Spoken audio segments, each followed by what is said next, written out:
ನಿಮಗೆ ರಾತ್ರಿ ಹೊತ್ತೆ ಮಂಡಿ ಅಥವಾ ಮೊಣಕಾಲು ನೋವು ಹೆಚ್ಚಾಗ್ತಾ ಇದೆಯಾ? ಮಂಡಿ ನೋವಿಂದ ರಾತ್ರಿ ನಿದ್ದೆನೆ ಬರ್ತಾ ಇಲ್ಲ, ಬೆಳಗ್ಗೆ ಎದ್ದ ತಕ್ಷಣ ಮಂಡಿಯಲ್ಲಿ ಬಿಗಿತ, ನೋವು, ಸೆಳೆತ ಬರೋದು, ಎದ್ದ ತಕ್ಷಣ 4 ಹೆಜ್ಜೆ ನಡೆಯಕ್ಕೆ ಕಷ್ಟ ಆಗುತ್ತೆ. ಈ ರೀತಿ ತೊಂದರೆಯಿಂದ ಬಹಳಷ್ಟು ಜನ ಅನುಭವಿಸ್ತಾ ಇರ್ತಾರೆ. ಈ ಸಮಸ್ಯೆ ಯಾಕೆ ಬರುತ್ತೆ? ಮಂಡಿ ನೋವು ರಾತ್ರಿ ಹೊತ್ತು ಯಾಕೆ ಹೆಚ್ಚಾಗುತ್ತೆ? ಇದಕ್ಕೆ ಕಾರಣಗಳೇನು? ಇದನ್ನ ಸರಿಪಡಿಸಬೇಕು ಅಂದ್ರೆ ನಾವು ಯಾವ ಮನೆಮದ್ದುಗಳನ್ನು ಮಾಡಬೇಕು, ಯಾವ ವ್ಯಾಯಾಮಗಳನ್ನು ಮಾಡಬಹುದು, ಯಾವ ರೀತಿ ಆಹಾರದಲ್ಲಿ ಬದಲಾವಣೆಯನ್ನು ಮಾಡಬೇಕು, ಯಾವ ರೀತಿ ಹಾಸಿಗೆಯಲ್ಲಿ ಮಲಗಬೇಕು, ಯಾವ ರೀತಿ ದಿಂಬನ್ನು ಉಪಯೋಗಿಸಬೇಕು, ಇದನ್ನೆಲ್ಲ ಅರ್ಥ ಮಾಡ್ಕೋಬೇಕು ಅಂದ್ರೆ ಈ ವಿಡಿಯೋನ ಕೊನೆ ತನಕ ನೋಡಿ. ಇದು ನಿಮ್ಗೆ ಇಷ್ಟ ಆದ್ರೆ ದಯವಿಟ್ಟು ಇದನ್ನ ಲೈಕ್ ಮಾಡಿ, ಮತ್ತು ಇಲ್ಲಿ ತನಕ ನೀವು ನನ್ನ ಚಾನೆಲ್ ನ ಸಬ್ಸ್ಕ್ರೈಬ್ ಮಾಡಿಲ್ಲ ಅಂದ್ರೆ ದಯವಿಟ್ಟು ಸಬ್ಸ್ಕ್ರೈಬ್ ಮಾಡ್ಕೊಳ್ಳಿ. ನಮಸ್ಕಾರ, ನಾನು ನಿಮ್ಮ orthopaedic surgeon doctor Kishan Bhagwat.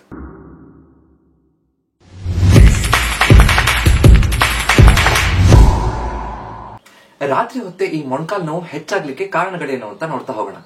ಮೊದಲನೇದು, ನಮ್ಮ ಕೀಲ್ಗಳಲ್ಲಿ ಮೂವ್ಮೆಂಟ್ ಆಗದೆ ಇದ್ದಾಗ. ಅಂದ್ರೆ ಹೆಚ್ಚಾಗಿ ಸಾಮಾನ್ಯವಾಗಿ ಈ ಕೀಲ್ ನೋವು ಕಾಣಿಸ್ಕೊಳ್ಳುವಂಥದ್ದು ವಯಸ್ಸಾದ ನಂತರ ಮಂಡಿಯಲ್ಲಿ ಸವಕಳಿ ಬರ್ತಾ ಇದೆ ಅಂತ. ಅಂದ್ರೆ ಸವಕಳಿ ಅಂದ್ರೆ ಅದ್ರ ಒಳಗಡೆ, ಕೀಲ್ ಒಳಗಡೆ ಇರುವಂತಹ ಗ್ರೀಸ್ ಅಥವಾ ಆಯಿಲ್ ಏನಿರುತ್ತೋ, ಸೈನೋವೈಲ್ ಫ್ಲೂಯಿಡ್ ಏನಿರುತ್ತೋ ಅದು ಕಡಿಮೆ ಆಗ್ತಾ ಬರುತ್ತೆ.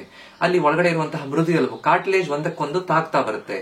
ಒಳಗಡೆ ಒಂದಕ್ಕೆ ಬೋನ್ ಆನ್ ಬೋನ್ ಘರ್ಷಣೆ ಆದಾಗ ನೋವು ಬರುವಂತಹದ್ದು. ನಾವು ಪ್ರತಿದಿನ ಬೆಳಗ್ಗಿನ ಹೊತ್ತಿನಲ್ಲಿ ನಾವು ಓಡಾಡ್ತಾ ಇರ್ತೀವಿ, ಕೀಲಲ್ಲಿ ಮೂವ್ಮೆಂಟ್ ಆಗ್ತಾ ಇರುತ್ತೆ. ಅವಾಗ ಇರುವಂತಹ ಸೈನೋವೆಲ್ ಫ್ಲೂಯಿಡ್ ಆ ಕಡೆ ಈ ಕಡೆ ಚಲನೆ ವಲನೆ ಆಗ್ತಾ ಇರುತ್ತೆ, ಮೂವ್ಮೆಂಟ್ ಆಗ್ತಾ ಇರುತ್ತೆ. ಅದನ್ನ ಲೂಬ್ರಿಕೇಶನ್, ಗ್ರೀಸ್ ತರ ಮೂವ್ಮೆಂಟ್ ಕೊಡ್ತಾ ಇರುತ್ತೆ. ಅವಾಗ ನೋವು ಕಡಿಮೆ ಇರುತ್ತೆ. ಅದೇ ರಾತ್ರಿ ಹೊತ್ತು ನಾವು ಸರಿಯಾಗಿ ಒಂದೇ ಕಡೆ ಇದ್ದಾಗ, ಕೀಲು ಮೂವ್ಮೆಂಟ್ ಆಗದೆ ಇದ್ದಾಗ, ಅವಾಗ ಒಳಗಡೆ ಆ ಬಿಗಿತ ಬರೋದು, ಒಂದಕ್ಕೊಂದು ತಾಗುವಂತಹದ್ದು, ನೋವು ಬರುವಂತಹ ಸಾಧ್ಯತೆ ಇರುತ್ತೆ. ಬೆಳಗ್ಗೆ ಎದ್ದ ತಕ್ಷಣ ನೋವು ಹೆಚ್ಚಾಗುತ್ತೆ ಅಂತ ಹೇಳ್ತಿರ್ತಾರೆ. ಸೊ ಈ ಮೂವ್ಮೆಂಟ್ ಆಗ್ಲಿಲ್ಲ ಅಂತ ಇದ್ದಾಗ ಈ ನೋವು ಬರುವಂತಹ ಸಾಧ್ಯತೆ ಹೆಚ್ಚು. ಇದು ಆಸ್ಟಿಯೋಆರ್ಥ್ರೈಟಿಸ್, ವಯಸ್ಸಾದ್ಮೇಲೆ ಬರುವಂತಹ ಸವಕಳಿಯಲ್ಲಾಗಿರಬಹುದು, ಕೀಲಿಗೆ ಏನಾದ್ರೂ ಹೊಡೆತ ಬಿದ್ದು ನಂತರ ಬರುವಂತಹ ತೊಂದರೆ ಆಗಿರಬಹುದು. ಇದು ಸಾಮಾನ್ಯವಾಗಿ ಕಾಣಿಸುವಂತದ್ದು. ಇನ್ನೊಂದು ಕಾಮನ್ ಆಗಿರುವಂತಹದ್ದು, ಎರಡನೇದು, ಉರಿಯೂತ ಇದ್ದಾಗ, ಇನ್ಫ್ಲಮೇಟರಿ ಆರ್ಥ್ರೈಟಿಸ್ ಅಂತ ಹೇಳ್ತೀವಿ. ಕೀಲ್ಗಳಲ್ಲಿ ಉರಿಯೂತ ಇದ್ದಾಗ. ಯಾವಾಗ? ರುಮಟಾಯ್ಡ್ ಆರ್ಥ್ರೈಟಿಸ್ ಅಂತ ಹೇಳ್ತೀವಿ, ಆಮವಾತ ಅಂತ ನಾವೇನ್ ಹೇಳ್ತೀವೋ ಅದರಲ್ಲಿ ನಮ್ಮ ದೇಹದಲ್ಲಿ ಕೀಲ್ಗಳ ವಿರುದ್ಧ ಒಂದಿಷ್ಟು ಕಣಗಳು ಉತ್ಪತ್ತಿ ಆಗುತ್ತೆ. ಪ್ರತಿದಿನ ಆ ಕೀಲನ್ನ ನಮ್ಮ ದೇಹದ ರೋಗ ನಿರೋಧಕ ಶಕ್ತಿಯಲ್ಲಿ ಹೋಗಿ ಅಟ್ಯಾಕ್ ಮಾಡ್ತಾ ಇರುತ್ತೆ. ಕೀಲಲ್ಲಿ ಬಾವು ಬರೋದು, ನೋವು ಬರೋದು, ಸೆಳೆತ ಬರೋದು, ಕೆಂಪಾಗುವಂತಹ ಸಾಧ್ಯತೆ ಇರುತ್ತೆ. ಇದು ರಾತ್ರಿ ಹೊತ್ತೆ ಜಾಸ್ತಿ. ಸೊ ಬೆಳಿಗ್ಗೆ ಎದ್ದ ತಕ್ಷಣ ಈ ಆಮವಾತ ಅಥವಾ ಇನ್ಫ್ಲಮೇಟರಿ ಆರ್ಥ್ರೈಟಿಸ್ ಇರುವಂತವರು ಕೀಲು ದಪ್ಪ ಆಗಿರುತ್ತೆ, ಬಿಗಿತ ಬಂದಿರುತ್ತೆ, ಕೆಂಪಾಗಿರುತ್ತೆ, ಒಂದು 10 ಹೆಜ್ಜೆ ಎದ್ದ ತಕ್ಷಣ ನಡೆಯೋದೇ ಬಹಳ ಕಷ್ಟ ಅಂತ ಹೇಳ್ತಾ ಇರುವಂತದ್ದನ್ನ ನೀವು ಕೇಳಿರ್ಬೋದು. ಇದೇ ರೀತಿ ಇನ್ಫ್ಲಮೇಟರಿ ಆರ್ಥ್ರೈಟಿಸ್ ಅಲ್ಲಿ ಗೌಟ್ ಆರ್ಥ್ರೈಟಿಸ್ ಅಂತ ಹೇಳ್ತೇವೆ, ಗೌಟಿ ಆರ್ಥ್ರೈಟಿಸ್ ಅಂತ. ನಮ್ಮ ದೇಹದಲ್ಲಿ ರಕ್ತದಲ್ಲಿ ಯೂರಿಕ್ ಆಸಿಡ್ ಪ್ರಮಾಣ ಹೆಚ್ಚಾದಾಗ ಕೀಲುಗಳಲ್ಲಿ ಆ ಯೂರಿಕ್ ಆಸಿಡ್ ಕ್ರಿಸ್ಟಲ್ಸ್ ಬಂದ್ಬಿಡುತ್ತೆ, ಅಲ್ಲಿ ಉರಿಯೂತ ಆಗುತ್ತೆ. ಸೊ ಈ ಯೂರಿಕ್ ಆಸಿಡ್ ಹೆಚ್ಚಾದಾಗ ಕೂಡ ಈ ಕೀಲಲ್ಲಿ, ಮೊಣಕಾಲಲ್ಲಿ ನೋವು ಬರುವಂತ ಸಾಧ್ಯತೆ ಇರಬಹುದು. ಆದ್ರೆ ಇದು ಹೆಚ್ಚಾಗಿ ಕಾಣಿಸ್ಕೊಳ್ಳುವಂತದ್ದು ಪಾದದಲ್ಲಿ ಅಂತ ಹೇಳ್ಬೋದು. ಮೂರನೇ ಕಾರಣ, ಈ ರಕ್ತ ಸಂಚಾರ ಸರಿಯಾಗಿ ಇಲ್ಲದೆ ಇದ್ದಾಗ ಅಥವಾ ನರದ ತೊಂದರೆ ಇದ್ದಾಗ. ಕೆಲವರಿಗೆ ರಕ್ತ ಸಂಚಾರ ಕಾಲಿಗೆ ಸರಿಯಾಗಿ ಆಗ್ತಾ ಇರಲ್ಲ. ಅಂತವರು ಒಂದೇ ಪೊಸಿಷನ್ ಅಲ್ಲಿ ಕಾಲನ್ನ ಯಾವುದೋ ಒಂದು ರಾಂಗ್ ಪೊಸಿಷನ್ ಅಲ್ಲಿ ಇಟ್ಕೊಂಡು ಮಲ್ಕೊಂಡಿದ್ದಾಗ, ಅದು ಹೆಚ್ಚು ಮೂವ್ಮೆಂಟ್ ಆಗದೆ ಇದ್ದಾಗ ಅಲ್ಲಿ ರಕ್ತ ಸಂಚಾರ ಕಡಿಮೆ ಆಗ್ಬಿಡಬಹುದು.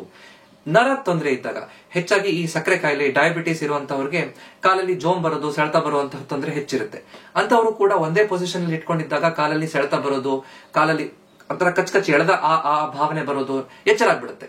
ನಮ್ಗೆ ರಾತ್ರಿ ಎಚ್ಚರ ಆಗ್ತಾ ಇದೆ ಪದೇ ಪದೇ ನೋವಿಂದ ಅಂತ ಇದ್ದಾಗ ನಮ್ಮ ದೇಹ ತನ್ನಂತಾನು ರಿಪೇರ್ ಮಾಡ್ಕೊಳ್ಳಲ್ಲ, ತನ್ನಂತಾನು ಸರಿಯಾಗಿ ಚೇತರಿಕೆ ಆಗ್ಲಿಕ್ಕೆ ಅದು ತೊಂದರೆ ಕೊಡ್ತಾ ಹೋಗುತ್ತೆ. ಅವಾಗ ಮರುದಿನ ಮತ್ತೆ ಅದ್ರ ಮೇಲೆ ಒತ್ತಡ ಬೀಳ್ತಾ ಇರುತ್ತೆ. ಇದಕ್ಕೆ ಆರ್ಥ್ರೈಟಿಸ್ ಅಥವಾ ಕೀಲ್ ನೋವು ಏನಿರುತ್ತೋ ಅದು ಹೆಚ್ಚಾಗ್ತಾ ಹೋಗುತ್ತೆ.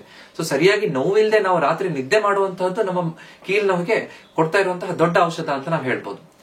ನಾಲ್ಕನೇದು, ತುಂಬಾ ಹೊತ್ತು ನಿಂತ್ಕೊಂಡು ಕೆಲಸ ಮಾಡುವಂತಹ ವ್ಯಕ್ತಿಗಳಿಗೆ ಅಥವಾ ಕೀಲ್ ಮೇಲೆ ಹೆಚ್ಚು ಒತ್ತಡ ಕೊಡುವಂತಹ ವ್ಯಕ್ತಿಗಳು ಅಂತ. ಅಂದ್ರೆ ನಾವು ಶಾಲೆಯಲ್ಲಿ ಪಾಠ ಮಾಡುವಂತಹ ಶಿಕ್ಷಕರಾಗಿರ್ಬಹುದು, ತೋಟದಲ್ಲಿ ಕೆಲಸ ಮಾಡುವಂತಹ ರೈತರಾಗಿರ್ಬಹುದು, ಅಥವಾ ನಿಂತ್ಕೊಂಡೇ ಕೆಲಸ ಮಾಡುವಂತಹ ಈ ಪೊಲೀಸ್ ಆಗಿರಬಹುದು, ಅಥವಾ ಹೆಚ್ಚು ಹೊತ್ತು ಜಿಮ್ ಮಾಡುವಂತಹ ವ್ಯಕ್ತಿಗಳು, ಕೀಲ್ಗಳ ಮೇಲೆ ಹೆಚ್ಚು ಒತ್ತಡ ಕೊಡುವಂತಹ ವ್ಯಕ್ತಿಗಳಲ್ಲೂ ಕೂಡ ಈ ಮಂಡಿ ಮೇಲೆ ಹೆಚ್ಚು ಒತ್ತಡ ಬೀಳುತ್ತೆ. ಅದನ್ನ ಸ್ಟ್ರೆಚ್ ಸರಿಯಾಗಿ ನಾವು ಮಾಡ್ತಾ ಇಲ್ಲ. ವ್ಯಾಯಾಮ ಆದ ತಕ್ಷಣ ನಾವು ಸ್ಟ್ರೆಚಿಂಗ್ ಮಾಡಬೇಕು ಅಂತ ಹೇಳ್ತೀವಿ. ಅವಾಗ ಈ ರೀತಿ ಒತ್ತಡ ಬಿದ್ರೂ ಕೂಡ ನಮ್ಮ ಮಾಂಸಖಂಡಗಳು ಚೇತರಿಕೆ ಆಗುತ್ತೆ. ಅದಾಗ್ಲಿಲ್ಲ ಅಂತ ಇದ್ದಾಗ, ಯಾವಾಗ ನಾವು ಸರಿಯಾಗಿ ಅದನ್ನ ನಮ್ಮ ಕೀಲನ್ನ ಸರಿಯಾಗಿ ನೋಡ್ಕೋತಾ ಇಲ್ಲ ಅಂತಿದ್ದಾಗ ರಾತ್ರಿ ಹೊತ್ತು ಈ ನೋವು ಮತ್ತೆ ಹೆಚ್ಚಾಗುವಂತದ್ದು. ಈ ರೀತಿ ನಾವು ತುಂಬಾ ಹೊತ್ತು ಒತ್ತಡ ಕೊಟ್ಟಾಗ ಅಥವಾ ತುಂಬಾ ಭಾರ ಎತ್ತಿದಾಗ ಕೀಲ್ಗಳಲ್ಲಿ ಅಕ್ಕಪಕ್ಕದ ಮಾಂಸಖಂಡಗಳು ಸ್ವಲ್ಪ ಹರಿದೋಗುತ್ತೆ, ಮೈಕ್ರೋ ಟೇರ್ ಅಂತ ಹೇಳ್ತೀವಿ. ಈ ರೀತಿ ಆಗ್ತಾ ಇದ್ದಾಗ ರಾತ್ರಿ ಹೊತ್ತು ಆ ನೋವು ಹೆಚ್ಚಾಗುವಂತ ಸಾಧ್ಯತೆ ಇರುತ್ತೆ. ಕೊನೆಯದು, ಐದನೇದು, ನಾವು ಮಲ್ಕೊಳ್ಳುವಂತಹ ಭಂಗಿ ಸರಿಯಾಗಿಲ್ಲದೆ ಇದ್ದಾಗ, ಹಾಸಿಗೆ ಸರಿಯಾಗಿಲ್ಲದೆ ಇದ್ದಾಗ. ತುಂಬಾ ಸಾಫ್ಟ್ ಆಗಿರುವಂತಹ ಹಾಸಿಗೆಯನ್ನ ಬಳಸಿದಾಗ ನಮ್ಮ ದೇಹ ಅದರಲ್ಲಿ ಕುಸ್ತು ಹೋಗ್ಬಿಡುತ್ತೆ, ಮಂಡಿಗೆ ಸರಿಯಾಗಿ ಸಪೋರ್ಟ್ ಸಿಗೋದಿಲ್ಲ ಅವಾಗ. ಅಥವಾ ನಮ್ಮ ದೇಹ ತೂಕ ತುಂಬಾ ಹೆಚ್ಚಿದೆ, ನಾನು ಸೈಡ್ ಅಲ್ಲಿ ಮಲ್ಕೋತಾ ಇದ್ದೀನಿ, ಕಾಲು ಮಂಡಿ ಮಡ್ಚ್ಕೊಂಡು ಒಂದಕ್ಕೊಂದು ತಾಗ್ತಾ ಇದೆ, ನನ್ನ ಮಂಡಿ ತೂಕನೇ ಇನ್ನೊಂದು ಮಂಡಿಯ ಮೇಲೆ ಬೀಳ್ತಾ ಇದೆ. ಈ ರೀತಿ ಇದ್ದಾಗ್ಲೂ ಕೂಡ ಮಂಡಿ ನೋವು ಹೆಚ್ಚಾಗುವಂತ ಸಾಧ್ಯತೆ ಇರುತ್ತೆ. ಸೊ ನಾವ್ ಯಾವ ರೀತಿ ಹಾಸಿಗೆ ಮೇಲೆ ಮಲ್ಕೋತೀವಿ, ಯಾವ ರೀತಿ ದಿಂಬನ್ನ ಬಳಸ್ತೀವಿ, ಯಾವ ಭಂಗಿಯನ್ನ ಉಪಯೋಗಿಸ್ತೀವಿ ಮಲ್ಕೊಳ್ಬೇಕಾದ್ರೆ ಅನ್ನೋದು ಕೂಡ ನಮ್ಮ ಕೀಲ್ ನೋವು ರಾತ್ರಿ ಹೆಚ್ಚಾಗೋದ್ರ ಮೇಲೆ ಡಿಪೆಂಡ್ ಆಗುತ್ತೆ. ಸೊ ಈ 5 ಕಾರಣಗಳಿಂದ ಈ ರಾತ್ರಿ ಹೊತ್ತು ನೋವು ಹೆಚ್ಚಾಗುವಂತ ಸಾಧ್ಯತೆ ಇರಬಹುದು. ರಾತ್ರಿ ಹೆಚ್ಚಾಗ್ತಾ ಇರೋ ಈ ಕೀಲ್ ನೋವು ಅಥವಾ ಮೊಣಕಾಲ್ ನೋವನ್ನ ನಾವು ಹೇಗೆ ಕಡಿಮೆ ಮಾಡಬಹುದು, ಇದಕ್ಕೆ ಮನೆಮದ್ದುಗಳು ಯಾವುದು ಅಂತ ನೋಡೋಣ. 4 ಮುಖ್ಯವಾದಂತಹ ಮನೆಮದ್ದುಗಳು. ಮೊದಲನೇದು ಬಿಸಿ ಮತ್ತು ತಂಪು ನಾವು ಉಪಯೋಗಿಸುವಂತದ್ದು. ಕೀಲ್ ನೋವು ನಮ್ಗೆ ಬಿಗಿತದಿಂದ ಹೆಚ್ಚಾಗ್ತಾ ಇದೆ ಅಂತ ಇದ್ದಾಗ ನಾವು ಅಲ್ಲಿ ಬೆಚ್ಚಿನ ಬಿಸಿ ಶಾಖವನ್ನ ಕೊಡಬಹುದು. ಹೀಟಿಂಗ್ ಪ್ಯಾಡ್ ಸಿಗುತ್ತೆ, ಅಥವಾ ಬಿಸಿ ನೀರಲ್ಲಿ ಒಂದು ಟವೆಲ್ ನ ಅದ್ದಿ ಅದನ್ನ ಇಡಬಹುದು, ಅಥವಾ ಒಂದು ಬಾಟಲ್ ತಗೊಂಡು ಅದರಲ್ಲಿ ಬಿಸಿನೀರು ತಗೊಂಡು ಅದನ್ನ ಒಂದು ಬಟ್ಟೆ ಸುತ್ತಬಿಟ್ಟು ಅಲ್ಲಿಗೆ ಬಿಸಿ ಶಾಖವನ್ನ ಕೊಡಬಹುದು. ಬಿಗಿತ ಹೆಚ್ಚಿದ್ದಾಗ ಬಿಸಿ ಶಾಖವನ್ನ ಕೊಡಬೇಕು. ಒಳಗಡೆ ಉರಿಯೂತ ಹೆಚ್ಚಿದೆ, ಇನ್ಫ್ಲಮೇಷನ್ ಹೆಚ್ಚಿದೆ, ಕೆಂಪಾಗ್ತಾ ಇದೆ, ಬಾವು ಬರ್ತಾ ಇದೆ, ಅಥವಾ ನನ್ಗೆ ಏಟ್ ಆದ ನಂತರ ನನ್ಗೆ ಬಾವು ಬರ್ತಾ ಇದೆ ಅಂತ ಇದ್ದಾಗ ತಂಪನ್ನ ಕೊಡಬೇಕು. ಅಂದ್ರೆ ಐಸ್ ಅನ್ನ ಒಂದು 3-4 ಐಸ್ ಕ್ಯೂಬ್ಸ್ ಅನ್ನ ತಗೊಂಡು ಒಂದು ಬಟ್ಟೆಯಲ್ಲಿ ಸುತ್ತಕೊಂಡು ಆ ಕೀಲ್ ಮೇಲೆ ಇಡೋದ್ರಿಂದ ಒಳಗಡೆ ಇರುವಂತಹ ರಕ್ತ ಸಂಚಾರ ಕಡಿಮೆ ಆಗುತ್ತೆ, ನೋವು ಕಡಿಮೆ ಆಗುತ್ತೆ. ಸೊ ಇದು ಯಾವ್ದು ನನಗೆ ಏನ್ ಮಾಡ್ಬೇಕು ಅಂತ ಗೊತ್ತಾಗ್ತಾ ಇಲ್ಲ, ಬಿಸಿ ಕೊಡ್ಬೇಕಾ ತಂಪು ಕೊಡ್ಬೇಕಾ ಅಂತ ಇದ್ದಾಗ ಕಾಂಟ್ರಾಸ್ಟ್ ಬಾತ್ ಅಂತ ಹೇಳ್ತೀವಿ. 3 ನಿಮಿಷ ಬಿಸಿ ಶಾಖ, 3 ನಿಮಿಷ ಐಸ್ ಅನ್ನು ಉಪಯೋಗಿಸುವಂತದ್ದು. ಆಲ್ಟರ್ನೇಟ್ ಆಗಿ ಇದು 3 ನಿಮಿಷ 3 ನಿಮಿಷ ಈ ತರ ಒಂದು 10 ನಿಮಿಷ ಮಾಡಿದ್ರೆ ಬಹಳ ಚೆನ್ನಾಗಿ ಆ ಬಿಗಿತನೂ ಕಡಿಮೆ ಆಗುತ್ತೆ, ಉರಿಯೂತನೂ ಕಡಿಮೆ ಆಗುತ್ತೆ. ಯಾವಾಗ ನಾವು ಬಿಸಿ ಶಾಖವನ್ನು ಉಪಯೋಗಿಸಬೇಕು, ಯಾವಾಗ ಐಸ್ ಅನ್ನು ಉಪಯೋಗಿಸಬೇಕು, ಹೇಗೆ ಇದು ಉಪಯೋಗ ಆಗುತ್ತೆ ಅನ್ನೋದ್ರ ಬಗ್ಗೆ ನಾನು ಡೀಟೇಲ್ಡ್ ಆಗಿ ಒಂದು ವಿಡಿಯೋ ಮಾಡಿದ್ದೀನಿ. ಅದನ್ನು ನೋಡಿದ್ರೆ ನಿಮ್ಗೆ ಡೀಟೇಲ್ಸ್ ಅರ್ಥ ಆಗುತ್ತೆ. ಎರಡನೇದು ಮಸಾಜ್ ಮಾಡುವಂತದ್ದು. ರಾತ್ರಿ ಮಲ್ಕೊಳ್ಳೋಕ್ಕಿಂತ ಒಂದು ಅರ್ಧ ಗಂಟೆ ಮುಂಚೆ ಸರಿಯಾದ ರೀತಿಯಲ್ಲಿ ನಾವು ಮಸಾಜ್ ಅನ್ನ ಮಾಡ್ಕೊಂಡ್ರೆ ನಮ್ಮ ಕೀಲಿನ ಸುತ್ತಮುತ್ತ ಇರುವಂತಹ ರಕ್ತ ಸಂಚಾರ ಚೆನ್ನಾಗುತ್ತೆ, ಆ ಬಿಗಿತ ಕಡಿಮೆ ಆಗುತ್ತೆ, ರಾತ್ರಿ ನೋವು ಬರ್ದೇ ಇರೋ ರೀತಿಯಲ್ಲಿ ನೋಡ್ಕೋಬಹುದು. ಯಾವ ಎಣ್ಣೆಯಿಂದ ಮಸಾಜ್ ಮಾಡಬೇಕು? ಸುಲಭವಾಗಿ ನಮಗೆ ಸಿಗುವಂತಹ ನೀಲಗಿರಿ ಎಣ್ಣೆ ಬಳಸಬಹುದು, ಸಾಸಿವೆ ಎಣ್ಣೆ ಬಳಸಬಹುದು, ಶುಂಠಿ ಎಣ್ಣೆ ಬಳಸಬಹುದು. ಇದನ್ನ ಸ್ವಲ್ಪ ಕೊಬ್ಬರಿ ಎಣ್ಣೆ ಜೊತೆಗೆ ನಾವು ಮಿಕ್ಸ್ ಮಾಡಿಕೊಂಡು ಸ್ವಲ್ಪ ಬಿಸಿ ಶಾಖದ ಜೊತೆಗೆ ನಾವು ಕೊಡೋದ್ರಿಂದ, ಸರಿಯಾದ ರೀತಿಯಲ್ಲಿ ಮಸಾಜ್ ಮಾಡೋದ್ರಿಂದ ಬಹಳ ಚೆನ್ನಾಗಿ ಈ ರಾತ್ರಿ ಆಗುವಂತಹ ನೋವನ್ನ ಕಡಿಮೆ ಮಾಡಬಹುದು. ಮುಂದೆ ಮಂಡಿ ಬಿಗಿತ ಕಡಿಮೆ ಮಾಡ್ಲಿಕ್ಕೆ ಅನುಕೂಲ ಆಗ್ತಾ ಹೋಗುತ್ತೆ. ಮಂಡಿ ಮಸಾಜ್ ಮಾಡೋದು ಹೇಗೆ ಅಂತ ನಾನು ಮಾಡಿ ತೋರಿಸಿರುವಂತಹ ಒಂದು ವಿಡಿಯೋದಲ್ಲಿ ಇದರ ಡೀಟೇಲ್ಸ್ ಇದೆ, ನೀವು ನೋಡಬಹುದು. ಮೂರನೇದು ಅರಿಶಿಣದ ಹಾಲನ್ನ ಕುಡಿಯುವಂತದ್ದು. ರಾತ್ರಿ ಮಲ್ಕೊಳ್ಳೋಕ್ಕಿಂತ ಅರ್ಧ ಗಂಟೆ ಮುಂಚೆ ಬೆಚ್ಚನೆ ಹಾಲಲ್ಲಿ ಅರ್ಧ ಚಮಚ ಅರಿಶಿಣ ಹಾಕಿ ಅದನ್ನ ಸ್ವಲ್ಪ ಕಾಳುಮೆಣಸು ಅದಕ್ಕೆ ಸೇರಿಸಿ ನಾವು ಕುಡಿಯುವಂತಹ ಅರಿಶಿಣದ ಹಾಲನ್ನ ನಾವು ಕುಡಿಯುವಂತಹ ಅಭ್ಯಾಸ ಇಟ್ಕೊಂಡ್ರೆ, ಅರಿಶಿಣದಲ್ಲಿರುವಂತಹ ಕರ್ಕ್ಯೂಮೆನ್ ಅನ್ನುವಂತಹದ್ದು ನಮ್ಮ ಕೀಲ್ಗಳಲ್ಲಿ ಉರಿಯೂತವನ್ನ ಕಡಿಮೆ ಮಾಡುತ್ತೆ. ನಮ್ಮ ದೇಹಕ್ಕೆ ಬಹಳಷ್ಟು ಇದಕ್ಕೆ ಔಷಧೀಯ ಗುಣಗಳು ಹೆಚ್ಚಿರುತ್ತೆ. ಸೊ ಇದನ್ನ ಕುಡಿಯೋದ್ರಿಂದ ಕೂಡ ಈ ನಮ್ಮ ರಾತ್ರಿ ಹೊತ್ತು ನೋವು ಹೆಚ್ಚಾಗೋದನ್ನ ನಾವು ಕಡಿಮೆ ಮಾಡಬಹುದು.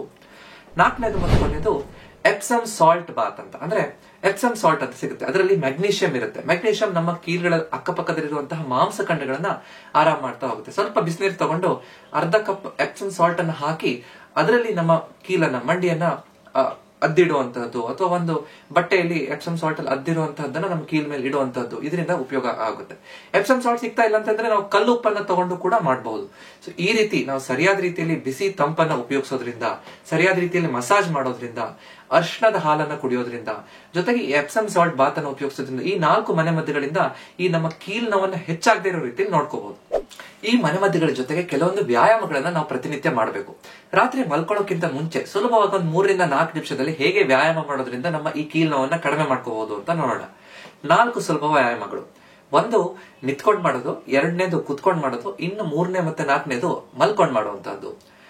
ರಾತ್ರಿ ನಾವು ಮಲ್ಕೊಳಕ್ ಹೋಗ್ತಾ ಇದೀವಿ ಅಂತ ಇದ್ದಾಗ ನಮ್ಮ ಹಾಸಿಗೆ ಹಿಡ್ಕೊಂಡು ಅಥವಾ ಮಂಚ ಹಿಡ್ಕೊಂಡು ಅಥವಾ ಒಂದು ಕುರ್ಚಿಯನ್ನು ಹಿಡ್ಕೊಂಡು ನೇರವಾಗಿ ನಿಂತ್ಕೊಂಡು ಒಂದು ಕೈಯಲ್ಲಿ ಇನ್ನೊಂದು ಆಂಕಲ್ ಜಾಯಿಂಟ್ ಅನ್ನು ಹಿಡ್ಕೋಬೇಕು. ಅಂದ್ರೆ ನಮ್ಮ ಕಾಲಿನ ಹತ್ರ ಇರುವಂತಹ ಕೀಲನ್ನು ಹಿಡ್ಕೊಂಡು ನಮ್ಮ ಕಾಲನ್ನ ಹಿಂದ್ಗಡೆ ಬೆಂಡ್ ಮಾಡ್ತಾ ಬರ್ಬೇಕು. ನಾವು ನೇರವಾಗಿ ನಿಂತ್ಕೊಂಡು ಈ ರೀತಿ ಮಾಡಿದಾಗ ನಮ್ಮ ತೊಡೆ ಮುಂಭಾಗದಲ್ಲಿ ಇರುವಂತಹ ಕ್ವಾಡ್ರಿಸೆಪ್ಸ್ ಮಾಂಸಖಂಡ ಸ್ಟ್ರೆಚ್ ಆಗುತ್ತೆ. ಇದನ್ನ ಕ್ವಾಡ್ರಿಸೆಪ್ಸ್ ಸ್ಟ್ರೆಚ್ ಎಕ್ಸರ್ಸೈಸ್ ಅಂತ ಹೇಳ್ತೀವಿ. ಈ ರೀತಿ ಒಂದು 10-15 ಸೆಕೆಂಡ್ಸ್ ಹಿಡ್ಕೋಬೇಕು. ಬಲಗಡೆ ಒಂದು 3-4 ಸಲ, ಎಡಗಡೆ ಒಂದು 3-4 ಸಲ. ಇದರಿಂದ ಆ ಕ್ವಾಡ್ರಿಸೆಪ್ಸ್ ಮಸಲ್ ಬಹಳ ಚೆನ್ನಾಗಿ ಸ್ಟ್ರೆಚ್ ಆಗುತ್ತೆ. 2ನೇ ವ್ಯಾಯಾಮ ಮಂಚದ ಮೇಲೆ ಕೂತ್ಕೊಂಡು ಅಥವಾ ಒಂದು ಕುರ್ಚಿ ಮೇಲೆ ಕೂತ್ಕೊಂಡು ನೇರವಾಗಿ ಕಾಲನ್ನ ಎತ್ತುವಂತಹದ್ದು, ಡೈನಮಿಕ್ ಕ್ವಾಡ್ರಿಸೆಪ್ಸ್ ಸ್ಟ್ರೆಂಥನಿಂಗ್ ಅಥವಾ ನೀ ಮೂವ್ಮೆಂಟ್ ಎಕ್ಸರ್ಸೈಸ್ ಅಂತ ಸುಲಭದಲ್ಲಿ ಹೇಳ್ಬೋದು. ನಾವು ನೇರವಾಗಿ ಕೂತ್ಕೊಂಡು ಕಾಲನ್ನ ಅಂದ್ರೆ ಮಾಂಸಖಂಡ ಟೈಟ್ ಆಗಿ, ತೊಡೆ ಮಾಂಸಖಂಡ ಟೈಟ್ ಮಾಡ್ಕೊಂಡು ಪಾದ ನೇರವಾಗಿ ಹಿಡ್ಕೊಂಡು ಒಂದು 5-10 ಸೆಕೆಂಡ್ ಹಿಡ್ಕೊಳ್ಳೋದು, ನಿಧಾನವಾಗಿ ಮಡಚುವಂತದ್ದು. ಈ ರೀತಿ ಬಲಗಡೆ 10 ಸಲ, ಎಡಗಡೆ 10 ಸಲ. ಈ ರೀತಿ ಮಾಡೋದ್ರಿಂದ ನಮ್ಮ ಆ ತೊಡೆಯ ಮಾಂಸಖಂಡ ಗಟ್ಟಿಯಾಗ್ಲಿಕ್ಕೆ ಅನುಕೂಲ ಆಗ್ತಾ ಬರುತ್ತೆ. 2 ವ್ಯಾಯಾಮ ಮಲ್ಕೊಂಡ್ ಮಾಡುವಂತದ್ದು. ಮಲ್ಕೊಂಡ ತಕ್ಷಣ ಸ್ಟ್ರೇಟ್ ಲೆಗ್ ರೈಸ್ ಎಕ್ಸರ್ಸೈಸ್, ನೇರವಾಗಿ ಕಾಲನ್ನ ಎತ್ತುವಂತದ್ದು. ಮಂಡಿಯನ್ನ ನಾವು ಮಂಚದ ಮೇಲೆ ಅಥವಾ ಹಾಸಿಗೆ ಮೇಲೆ ಕರೆಕ್ಟ್ ಆಗಿ ಟೈಟ್ ಆಗಿ ಒತ್ತಿ ಹಿಡ್ಕೊಂಡು ಮಂಡಿ ಮಡಚದೇ ಇರೋ ರೀತಿಯಲ್ಲಿ ಪಾದವನ್ನ ನೇರವಾಗಿ 30 ಡಿಗ್ರಿ ತನಕ ಎತ್ತಬೇಕು. Straight leg rice. ಈ ರೀತಿ ಮಾಡೋದ್ರಿಂದ ನಮ್ಮ ತೊಡೆಯಲ್ಲಿರುವಂತಹ ಮಾಂಸಖಂಡಗಳು ಗಟ್ಟಿಯಾಗುತ್ತೆ. ಈ ಎಲ್ಲಾ ವ್ಯಾಯಾಮಗಳಿಂದ ನಮ್ಮ ಕಾಲಿನ ರಕ್ತ ಸಂಚಾರ ಚೆನ್ನಾಗುತ್ತೆ, ಆ ಬಿಗಿತ ನೋವು ಕಡಿಮೆ ಆಗ್ಲಿಕ್ಕೆ ಅನುಕೂಲ ಆಗುತ್ತೆ. ಕೊನೆ exercise ankle pumps. Ankle pumps ಅನ್ನುವಂಥದ್ದು ನಾವು ಒಂದು ಆಕ್ಸಿಲೇಟರ್ ತುಳಿದಾಗೆ ಅಥವಾ ಒಂದು ಈ ಹುಲಿಗೆ ಮಷೀನ್ ಅಲ್ಲಿ ಹುಲಿಯೋ ಮಷೀನ್ ಅಲ್ಲಿ ಹೇಗೆ ಕಾಲನ್ನ ಪಂಪ್ ಮಾಡ್ತಾರೋ ಆ ರೀತಿ ಎರಡೂ ಪಾದಗಳನ್ನ 10ರಿಂದ 15 ಸಲ ಈ ರೀತಿ ಪಂಪ್ ಮಾಡುವಂತದ್ದು ಆಂಕಲ್ ಪಂಪ್ಸ್ ಅಂತ. ಸೊ ಈ 4 ವ್ಯಾಯಾಮಗಳನ್ನ ಪ್ರತಿನಿತ್ಯ ನಾವು ಮಲ್ಕೊಳ್ಳೋಕ್ಕಿಂತ ಮುಂಚೆ ಮಾಡಿದ್ರೆ ಒಳಗಡೆ ಇರುವಂತಹ ಬಿಗಿತ ನೋವನ್ನ ಕಡಿಮೆ ಮಾಡ್ಲಿಕ್ಕೆ, ಒಳ್ಳೆ ನಿದ್ದೆ ಬರ್ಲಿಕ್ಕೆ ಅನುಕೂಲ ಆಗ್ತಾ ಹೋಗುತ್ತೆ. ಇದ್ರ ಜೊತೆಗೆ ನಾವು ಯಾವ ರೀತಿ ಮಲ್ಕೋತೀವಿ, ಯಾವ ರೀತಿ ಹಾಸಿಗೆಯನ್ನು ಉಪಯೋಗಿಸ್ತೀವಿ ಅನ್ನೋದು ಕೂಡ ಅಷ್ಟೇ ಮುಖ್ಯ. ನಾವು ಅಂಗಾತ ಹೆಚ್ಚು ಮಲ್ಕೊಳ್ಳುವಂತಹ ವ್ಯಕ್ತಿಗಳಿದ್ರೆ, ಅಂದ್ರೆ ಬ್ಯಾಕ್ ಸ್ಲೀಪರ್ಸ್ ಹೆಚ್ಚಾಗಿದ್ರೆ, ನಮ್ಮ ಆ ಮಂಡಿ ಕೆಳಗಡೆ ಒಂದು ಸಣ್ಣ ಟವೆಲ್ ಅನ್ನ ರೋಲ್ ಮಾಡ್ಕೊಂಡು ಅಥವಾ ಸಣ್ಣ ದಿಂಬನ್ನ ಇಟ್ಕೊಂಡಿದ್ದಾಗ ಮಂಡಿ ಸ್ವಲ್ಪ ಮಡಚುತ್ತೆ. ಅವಾಗ ನಮ್ಮ ನ್ಯಾಚುರಲ್ ಸ್ಪೈನ್ ಕರ್ವೇಚರ್ ಮೇಂಟೈನ್ ಆಗುತ್ತೆ, ಮಂಡಿ ಮೇಲೆ ಒತ್ತಡ ಕಡಿಮೆ ಆಗುತ್ತೆ, ಚೆನ್ನಾಗಿ ನಿದ್ದೆ ಬರ್ಲಿಕ್ಕೆ ಅನುಕೂಲ ಆಗ್ತಾ ಬರುತ್ತೆ. ಅದೇ ನಾವು ಸೈಡ್ ಸ್ಲೀಪರ್ ಅಂದ್ರೆ ಮಗ್ಲಲ್ಲಿ ಹೆಚ್ಚು ಮಲ್ಕೊಳ್ಳುವಂತಹ ವ್ಯಕ್ತಿಗಳಾಗಿದ್ರೆ ಮಂಡಿಯನ್ನ ಸ್ವಲ್ಪ ಮಡ್ಚ್ಕೊಂಡು ಮಲ್ಕೊಳ್ಳೋದ್ರಿಂದ, ಎರಡು ಮಂಡಿಗಳ ಮಧ್ಯದಲ್ಲಿ ಒಂದು ದಿಂಬನ್ನು ಉಪಯೋಗಿಸೋದ್ರಿಂದ, ಸ್ವಲ್ಪ ಫರ್ಮ್ ಅಥವಾ ಸ್ವಲ್ಪ ಸಾಫ್ಟ್ ಆಗಿರುವಂತಹ ದಿಂಬನ್ನ ಉಪಯೋಗಿಸೋದ್ರಿಂದ ನಾವು ಮಂಡಿ ಮೇಲೆ ಒತ್ತಡ ಕಡಿಮೆ ಮಾಡ್ಲಿಕ್ಕೆ ಅನುಕೂಲ ಆಗ್ತಾ ಬರುತ್ತೆ. ಇದನ್ನ ನಾವು ಆನ್ಲೈನ್ ಕೂಡ ನೀ ಸಪೋರ್ಟ್ ಪಿಲ್ಲೋ ಅಂತ ಸರ್ಚ್ ಮಾಡಿದ್ರೆ ಆನ್ಲೈನ್ ನಮ್ಗೆ ಸಿಗುತ್ತೆ. ಅದನ್ನ ನಾವು ಮನೆಗೆ ತರಿಸ್ಕೋಬಹುದು. ಈ ರೀತಿ ಕಾಲಿಗೆ ಸಿಕ್ಸ್ಕೊಳ್ಳುವಂತಹ ದಿಂಬು ಕೂಡ ಸಿಗುತ್ತೆ. ಅವಾಗ ನಾವು ಆ ಕಡೆ ಈ ಕಡೆ ಅಲ್ಗಾಡಿದ್ರು, ಆ ಕಡೆ ಈ ಕಡೆ ಮಲ್ಕೊಂಡ್ರು ಕೂಡ ಆ ದಿಂಬು ಅಲ್ಲೇ ಇಟ್ಕೊಳ್ಳಿಕ್ಕೂ ಕೂಡ ಅನುಕೂಲ ಆಗುವಂತಹ ದಿಂಬುಗಳು ಸಿಗುತ್ತೆ. ಸೊ ಈ ರೀತಿ ಮಾಡೋದ್ರಿಂದ ತುಂಬಾ ಸಾಫ್ಟ್ ಆಗಿರುವಂತಹ ಹಾಸಿಗೆ ಮೇಲೆ ಮಲ್ಕೊಂಡ್ರು ಕೂಡ ನಮ್ಮ ದೇಹ ಒಳಗಡೆ ಕುಸ್ತು ಹೋಗ್ಬಿಡುತ್ತೆ. ಆ ಸ್ಪೈನ್ ಬೆನ್ನಿನ ಮೇಲೆ ಹೆಚ್ಚು ಒತ್ತಡ ಬೀಳುತ್ತೆ, ಮಂಡಿ ಮೇಲೆ ಸ್ಟ್ರೆಸ್ ಜಾಸ್ತಿ ಆಗುತ್ತೆ. ಸೊ ಅದಕ್ಕೆ ನಾವು ಅಂಗಾತ ಮಲ್ಕೊಂಡಿದ್ರೆ ಸ್ವಲ್ಪ ನಾವು ಫರ್ಮ್ ಆಗಿರುವಂತಹ ಮ್ಯಾಟ್ರೆಸ್ ನ ಉಪಯೋಗಿಸುವಂತದ್ದು ಒಳ್ಳೇದು. ಸೊ ಯಾವ ರೀತಿ ಹಾಸಿಗೆಯನ್ನ ಬೆನ್ನು ನೋವು, ಸೊಂಟ ನೋವು ಇದ್ದಾಗ ಉಪಯೋಗಿಸಬೇಕು ಅನ್ನೋದ್ರ ಬಗ್ಗೆ ಡೀಟೇಲ್ಡ್ ಆಗಿ ನಾನು ವಿಡಿಯೋ ಮಾಡಿದ್ದೀನಿ. ಅದೇ ರೀತಿಯಾದಂತಹ ಹಾಸಿಗೆಯನ್ನ ಮಂಡಿ ನೋವು ಇದ್ದಾಗೂ ಕೂಡ ನಾವು ಬಳಸಬಹುದು. ಇದು ಬಹಳ ಮುಖ್ಯ. ಇದೆಲ್ಲದರ ಜೊತೆಗೆ ನಮ್ಮ ಆಹಾರದಲ್ಲಿ ಕೆಲವೊಂದು ಬದಲಾವಣೆಗಳನ್ನ ಮಾಡ್ಕೊಳ್ಳುವಂತದನ್ನ ನಾವು ಮರಿಬಾರದು. ಯಾವ ಆಹಾರಗಳನ್ನ ನಾವು ತಿನ್ಲೇಬೇಕು, ಅನುಸರಿಸಲೇಬೇಕು ಅಂತ ನೋಡಿದ್ರೆ ಆಂಟಿ ಇನ್ಫ್ಲಮೇಟರಿ ಫುಡ್ಸ್ ಅಂತ ಹೇಳ್ತೀವಿ. ಅಂದ್ರೆ ಈ ಅರಿಶಿನ ಮತ್ತು ಶುಂಠಿ, ಇದರಲ್ಲಿ ಇರುವಂತಹ ಆಂಟಿ ಇನ್ಫ್ಲಮೇಟರಿ ಪ್ರಾಪರ್ಟೀಸ್ ಕೀಲಲ್ಲಿರುವಂತಹ ಉರಿಯೂತವನ್ನ ಕಡಿಮೆ ಮಾಡುತ್ತೆ. ಬೆಳ್ಳುಳ್ಳಿ ಕೂಡ ಈ ಆಂಟಿ ಇನ್ಫ್ಲಮೇಟರಿ, ಅದರಲ್ಲಿರುವಂತಹ ಆಲಿಸಿನ್ ಅನ್ನುವಂತಹ ಆ ಕೆಮಿಕಲ್ ಇಂದ ನಮ್ಮ ಉರಿಯೂತವನ್ನ ಕಡಿಮೆ ಮಾಡ್ಲಿಕ್ಕೆ ಅನುಕೂಲ ಆಗ್ತಾ ಹೋಗುತ್ತೆ. ಅದರ ಜೊತೆಗೆ ಸೊಪ್ಪುಗಳಲ್ಲಿ ಮುಖ್ಯವಾಗಿ ನುಗ್ಗೆ ಸೊಪ್ಪನ್ನ ತಗೊಳ್ಳೋದ್ರಿಂದ, ಹರವೆ ಸೊಪ್ಪನ್ನ ತಗೊಳ್ಳೋದ್ರಿಂದ, ಮೆಂತೆ ಸೊಪ್ಪನ್ನ ತಗೊಳ್ಳೋದ್ರಿಂದ ನಮ್ಮ ಕೀಲ್ಗಳಿಗೆ ಹೆಚ್ಚು ಅನುಕೂಲ ಆಗ್ತಾ ಬರುತ್ತೆ. ಅದೇ ರೀತಿ ಈ ಅಗಸೆ ಬೀಜ, ಚಿಯಾ ಬೀಜವನ್ನು ಉಪಯೋಗಿಸೋದ್ರಿಂದ, ಎಳ್ಳನ್ನು ಉಪಯೋಗಿಸೋದ್ರಿಂದ ಇದೆಲ್ಲದರಲ್ಲೂ ಒಮೆಗಾ 3 ಫ್ಯಾಟಿ ಆಸಿಡ್ಸ್ ಹೆಚ್ಚಿರುತ್ತೆ. ಸೊ ಆ ಕೀಲಲ್ಲಿರುವಂತಹ ಒಳಗಡೆ ಇರುವಂತಹ ಗ್ರೀಸ್ ಅನ್ನು ಹೆಚ್ಚು ಮಾಡ್ಲಿಕ್ಕೆ ಅನುಕೂಲ ಆಗುವಂತಹ ಆಹಾರ ಪದಾರ್ಥಗಳು ನಮ್ಗೆ ಸಿಗುತ್ತೆ. ಅದರ ಜೊತೆಗೆ ಕ್ಯಾಲ್ಸಿಯಂ ಮತ್ತು ವಿಟಮಿನ್ ಡಿ ಇರುವಂತಹ ಆಹಾರಗಳು ನಮ್ಗೆ ಬೇಕೇ ಬೇಕು. ರಾಗಿಯನ್ನ ನಾವು ಪ್ರತಿನಿತ್ಯ ಬಳಸಬೇಕು. ಹಾಲು ಮತ್ತು ಹಾಲಿನ ಪದಾರ್ಥಗಳನ್ನ ಬಳಸಬೇಕು. ಪ್ರತಿದಿನ ಒಂದು 20 ನಿಮಿಷ ಆದ್ರೂ ನಾವು ಸೂರ್ಯನ ಬೆಳಕಲ್ಲಿ ಹೋಗಿ ವಾಕಿಂಗ್ ಮಾಡಬೇಕು. ಸೊ ಈ ರೀತಿ ಸರಿಯಾದ ಆಹಾರ ಕ್ರಮಗಳನ್ನ ನಾವು ಉಪಯೋಗಿಸಿದ್ದೇ ಆದ್ರೆ ನಮ್ಮ ಕೀಲ್ಗಳಲ್ಲಿ ಬಹಳ ಚೆನ್ನಾಗಿ ಈ ರೀತಿ ಒಳಗಡೆ ಇರುವಂತಹ ಗ್ರೀಸ್ ಚೆನ್ನಾಗಿರುತ್ತೆ. ನಮ್ಗೆ ಈ ತೊಂದರೆ ಹೆಚ್ಚಾಗದೇ ಇರೋ ರೀತಿಯಲ್ಲಿ ನೋಡ್ಕೋಬಹುದು. ನಮ್ಮ ಕೀಲಲ್ಲಿ ಎಸ್ಪೆಷಲಿ ಈ ಮೊಣಕಾಲು ನೋವಿಗೆ ಯಾವ ರೀತಿ ಆಹಾರವನ್ನ ನಾವು ಉಪಯೋಗಿಸಬೇಕು ಅನ್ನೋದ್ರ ಬಗ್ಗೆ ನಾನು ಡೀಟೇಲ್ಡ್ ಆಗಿ ವಿಡಿಯೋ ಮಾಡಿದ್ದೀನಿ. ಅದರಲ್ಲಿ ಡೀಟೇಲ್ಸ್ ನೀವು ನೋಡಬಹುದು. ಇವತ್ತು ನಾವು ರಾತ್ರಿ ಹೊತ್ತು ಯಾಕೆ ಈ ಕೀಲ್ ನೋವು ಅಥವಾ ಮಂಡಿ ನೋವು ಹೆಚ್ಚಾಗುತ್ತೆ, ಅದನ್ನ ಹೇಗೆ ನಾವು ತಡೆಗಟ್ಟಬಹುದು, ಯಾವ ಮನೆಮದ್ದುಗಳನ್ನ ಮಾಡಬೇಕು, ಯಾವ ವ್ಯಾಯಾಮಗಳನ್ನ ಮಾಡಬೇಕು, ಯಾವ ರೀತಿ ಮಲ್ಕೋಬೇಕು, ಯಾವ ಆಹಾರಗಳನ್ನ ತಗೋಬೇಕು ಅಂತ ಅರ್ಥ ಮಾಡ್ಕೊಂಡಿದೀವಿ. ಈ ವಿಡಿಯೋ ನಿಮ್ಗೆ ಇಷ್ಟ ಆಗಿದ್ರೆ ದಯವಿಟ್ಟು ಇದನ್ನ ಲೈಕ್ ಮಾಡಿ ಮತ್ತು ನಿಮ್ಮ ಅಕ್ಕಪಕ್ಕದವ್ರ ಜೊತೆ ಇದನ್ನ ಹಂಚ್ಕೊಳ್ಳಿ. ಇದೇ ರೀತಿಯಾದಂತಹ ಹೆಚ್ಚಿನ ವಿಡಿಯೋ ನೋಡ್ಬೇಕು ಅಂದ್ರೆ ನನಗೆ ದಯವಿಟ್ಟು ನನ್ನ ಚಾನೆಲ್ ನ ಸಬ್ಸ್ಕ್ರೈಬ್ ಮಾಡಿ. ಯಾಕಂದ್ರೆ ನಮ್ಮ ಆರೋಗ್ಯ ನಮ್ಮ ಕೈಯಲ್ಲಿದೆ, ಅದನ್ನ ಸರಿಯಾಗಿ ಇಟ್ಕೊಳ್ಳೋದು ನಮ್ಮ ಕರ್ತವ್ಯ. ನಮಸ್ಕಾರ.